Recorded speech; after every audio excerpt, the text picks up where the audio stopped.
It's just I'm not that type of person. That's why I was so. Okay, so listen up, because this story is wild and most people have no idea what's really going on. There was a girl. Her name was Virginia. She was just 14 years old when her life got flipped upside down. Some very powerful, very rich people took her, and they treated her like she had no feelings, no rights, nothing. Just an object to be passed around among men who thought they were untouchable. And in the days before she died, Virginia recorded something. A voice message. Something she never planned to let out, but it got out anyway. She said this thing. It was not just one person involved. It was doctors, psychiatrists, people who check your teeth, people who fix your hair, drivers who drive fancy cars, people who clean big houses, assistants. The list just keeps going. It was not one bad guy. It was a whole system, a whole operation that worked together. And inside that recording, one name kept coming up again and again. A name that Hollywood kept safe. A name that the media kept safe.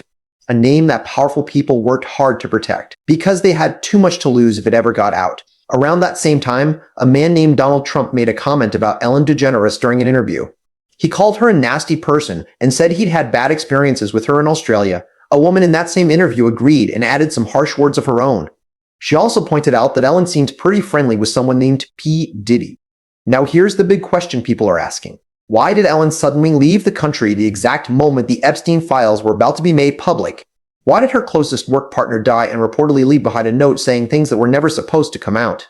And what exactly did Virginia say in that final voice message? A message that may have cost her everything. For years, actor Mel Gibson has been dropping hints about dark secrets in Hollywood. Now people say he's finally speaking out and reacting to all of this. But here's the part nobody is connecting out loud. Let's go back to where it all started. In the early 2000s, a young woman from England named Virginia came forward with stories that eventually shook governments, embarrassed royalty, and pulled back the curtain on a global operation hiding in plain sight. Virginia said a woman named Ghislaine Maxwell was the one who brought her into Jeffrey Epstein's world, to his private island, and forced her to do things with some of the most important, most powerful men alive. Men who were part of royal families, men who ran countries, and it all started when she was just 14 years old. Virginia said she had photos, she had names, she had everything, she had everything. She said it didn't happen in some dark hidden corner. It happened right out in the open, in front of people who had jobs and titles and responsibilities.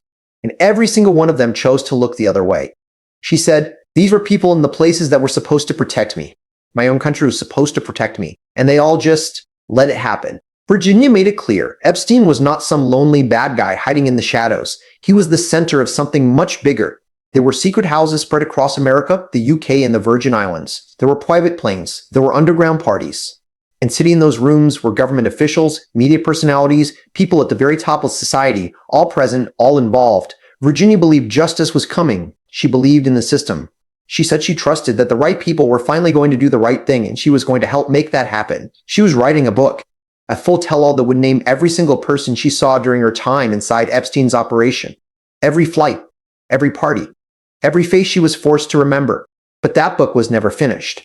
In 2010, just weeks before the Epstein files were set to be officially released to the public, Virginia started posting on social media. She said she was getting threats, strange warnings.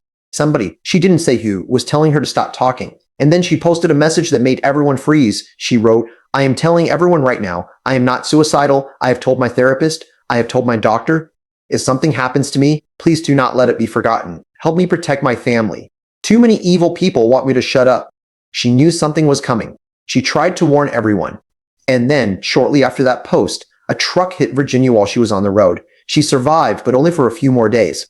A news anchor broke a story. Virginia Gray, the most well-known victim connected to Jeffrey Epstein, was reported dead. The cause of death listed was suicide. But here's where the story takes a turn that mainstream news refuses to touch. Before she died, Virginia recorded something. A voice message. She sent it to someone she trusted, someone she believed would release it if anything bad happened to her. That recording has never been officially put out to the public. But sources who have reportedly heard parts of it say, Virginia named names.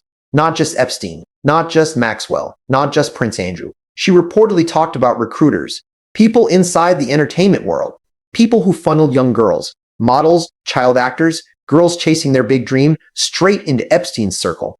These girls thought they were getting their big break. Instead, they were getting handed over.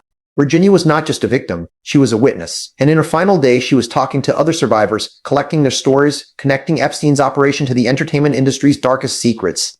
According to pieces of that leaked voice message, Virginia mentioned a woman who hosted a famous daytime TV show, someone millions of people loved, someone whose whole image was built on being kind, fun, and positive. Someone who, according to Virginia, had deep connections to Epstein's world. Think about this. Which daytime TV host quietly left the United States just weeks after news broke that Epstein's files were being released? Which famous talk show personality suddenly changed her hair color from blonde to brunette for the first time in decades? Which big Hollywood name put her mansion up for sale and moved to the English countryside, telling people close to her that she was never coming back? The timing is not just a little suspicious. It looks very deliberate. But Ellen's sudden move was not the only thing raising eyebrows. Let's talk about a man named Stephen Witch Boss. Twitch was Ellen's executive producer, her right-hand man, someone she trusted completely. He was on her show for years.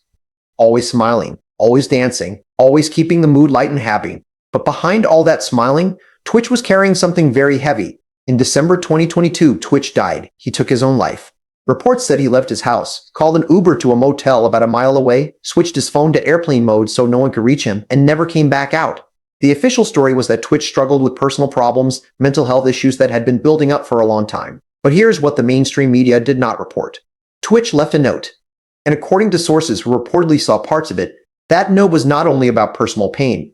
Twitch apparently wrote about things he had witnessed during his years working with Ellen, things that involved powerful people, names he never expected to be connected to darkness. He reportedly wrote that he had been pressured to stay quiet, that people around him, including Ellen, were not who they appeared to be. Personal struggles.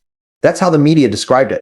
But what kind of personal struggle leads a man to quietly leave his home, check into a motel under his own real name, go silent, and never come out? What had Twitch seen? What was he about to say? There were also reports, mentioned across online forums and in leaked messages, of a voice recording Twitch made before he died, a recording addressed to Ellen herself. That recording has never been officially released either, but people who claim to have heard about it say it contained everything Ellen worked hard to keep hidden. Think about the full picture. Virginia was gathering testimony from other survivors. She was drawing connections between Epstein's network and the entertainment industry. Then she died under circumstances she herself had warned about, leaving behind a voice message that reportedly names. A few months later, Ellen's closest colleague, the one person who saw everything that happened behind the scenes, dies and reportedly leaves a note telling the truth.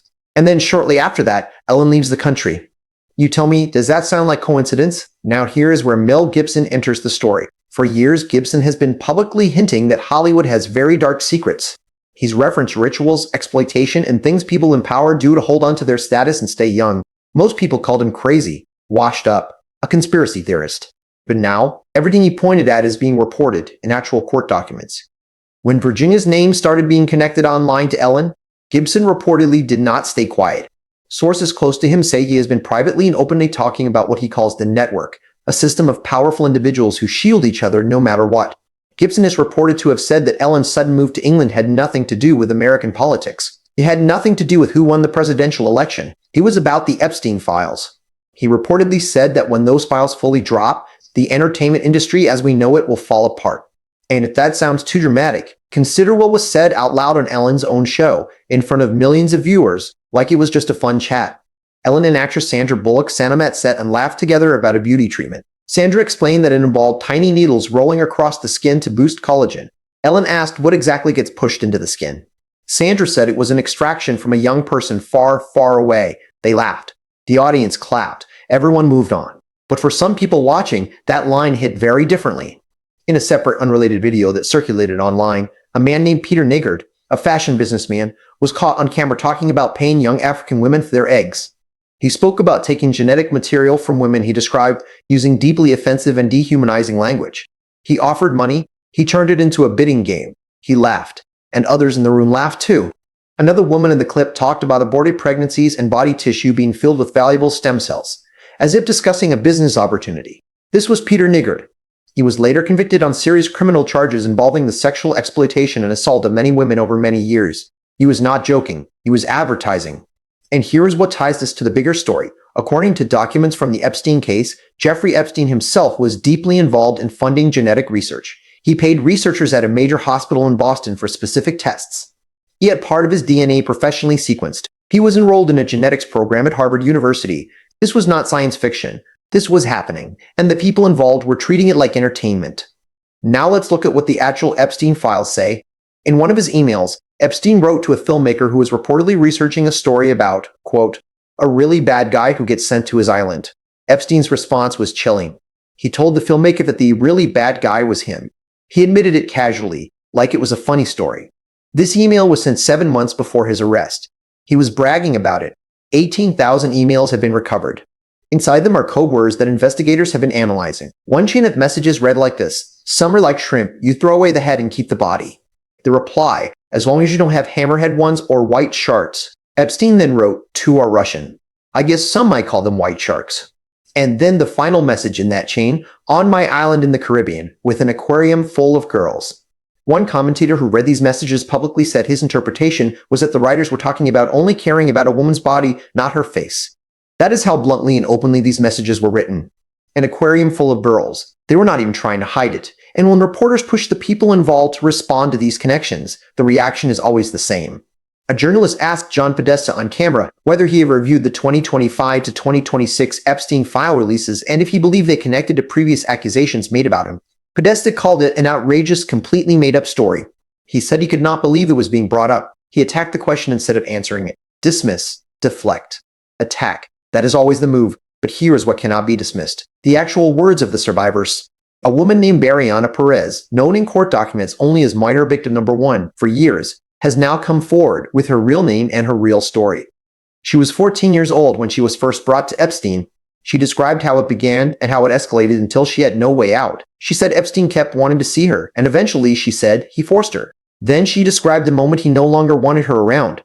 She was around 16 or 17 years old. He told her directly, "You're too old. I don't want you anymore."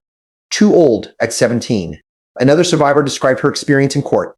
She said, "I spent 17 years locked inside my own mind because of what they did to me. I was raped over and over, sometimes 3 times a day, and I was not alone on that island. There was a constant flow of girls being brought in and trafficked again and again and again. This was not one man. This was not one island. This was an organized, protected, funded operation run by some of the most powerful people on earth. And yet the Department of Justice still maintains that Epstein acted alone." Even Ghislaine Maxwell, the woman convicted of helping Epstein, has publicly said she does not believe he killed himself in his jail cell. So, let's lay out everything side by side. Virginia speaks out. She writes her book. She names. She records a voice message connecting powerful people to Epstein's circle. She gets hit by a truck, and days later, she is dead. Twitch works behind the cameras with Ellen for years. He sees things. He knows things.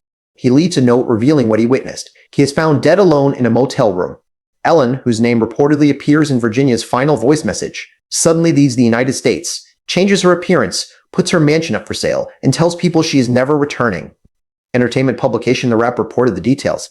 Ellen DeGeneres and her wife Portia de Rossi relocated to rural England, listed their estate in Montecito, and have no plans to return to America. The public stories that Ellen left because of politics, because she was unhappy with the direction of the country. But the timing tells a very different story. The Epstein files were about to be released, names were about to be released, names were about to become public, and Ellen, along with everyone else connected to that operation, knew exactly what was coming. Even the physical set of Ellen's show became a topic of online conversation. People began pointing out that the design of her TV studio, the striped patterns, the specific colors, the overall look, had a striking resemblance to the famous blue and white striped temple found on Epstein's private island. Fans noticed. People compared photos side by side. Maybe it was nothing, maybe it was just a weird coincidence, or maybe it was sitting right there in front of everyone the whole time. Here's what we can say with certainty.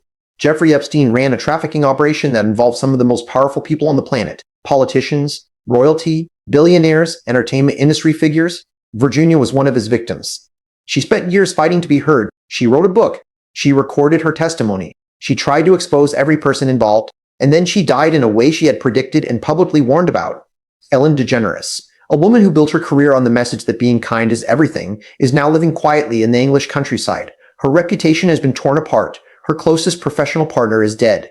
Her name is reportedly connected to the darkest parts of Hollywood. Twitch left behind a note that may hold the key to everything Ellen tried to keep buried. The Epstein files have been released, but they are not complete.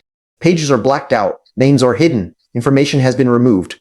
And the director of the Department of Justice went on national television and reportedly gave an account of Epstein's death that many people, including his own survivors, do not believe.